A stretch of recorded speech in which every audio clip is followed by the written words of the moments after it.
Carol Reddick was born in England, but she's lived in South Africa for 30 years.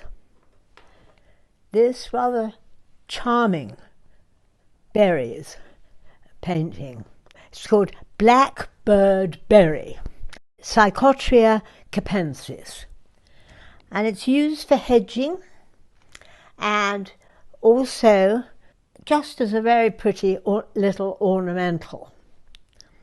She's done it with a dark background.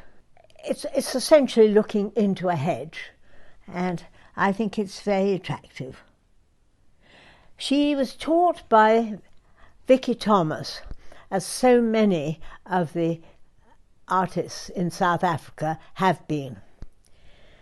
And she's really very good, and I think is enjoying what she's doing. I met her in Cape Town when I was there some couple of years ago, and this went into my retrospective, because I've always liked to show some fruit as well as flowers.